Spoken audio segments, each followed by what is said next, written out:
શહેરના વાડી વિસ્તારમાં ઈદગાહ મેદાન પાસે એક ખજૂરનું ઝાડ ધરાશયી થવાનો બનાવ સામે આવ્યો છે। ખજૂરનું ઝાડ જે છેલ્લા ઘણા સમયથી નમી ગયેલ હતું। જાણકારી મુજબ 1 મહિનાથી આ ઝાડ નમી ગયેલ હતું અને આ અંગે વારંવાર કોર્પોરેશનમાં રજૂઆત કરવામાં આવી, તે છતાંય તેમની રજૂઆત ન સાંભળવામાં આવી અને આખરે આ ખજૂરનું ઝાડ નમી પડ્યું હતું।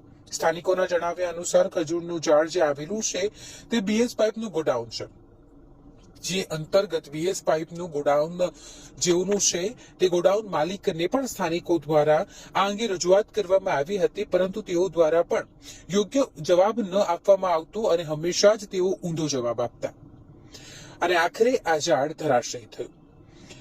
આ અંતર્ગત વોર્ડ નંબર 13 ના કોર્પોરેટર જાગૃતિબેન કાકા પણ ઘટના સ્થળે પહોંચ્યા હતા। તેઓ દ્વારા પણ આ મામલે પ્રત્યુત્તર આપવામાં આવ્યું હતું।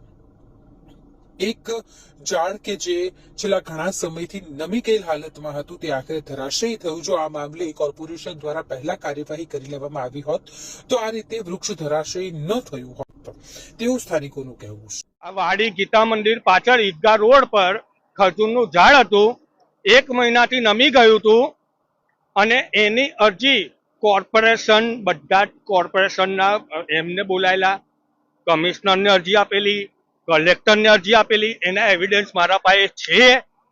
કોઈએ કઈ ધ્યાન આપ્યું નથી। આજે મારા મમ્મી અને મારા બેન બચી ગયા છે, બહાર બેસેલા અને ખજૂરનું ઝાડ પડ્યું છે, બચી ગયા છે।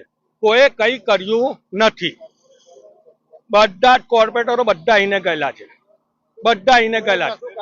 એ એવું કે છે પ્રાઇવેટમાં છે, પ્રાઇવેટ વાળો કાપે। પ્રાઇવેટ વાળાને કીધું તે એવું કે છે કે જેના પર પડશે એ દોડતા થશે, અમે કઈ ના જાણીએ।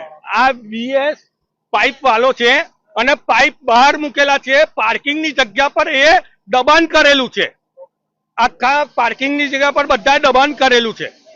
હા, અને આ રોડનું કોઈ કામ થયું નથી અને એનું કેરમ બોર્ડનું છે। મારી માંગ એક જ છે કે આ મારું નુકસાન થયું છે એની ભરપાઈ થાય। મારું નામ કેથવાસ સુનિલ છે।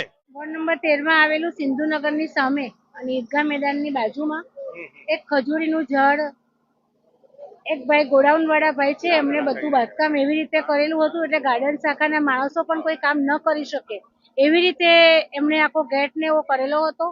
સામે અહીંયા આગળ મકાનો હતા।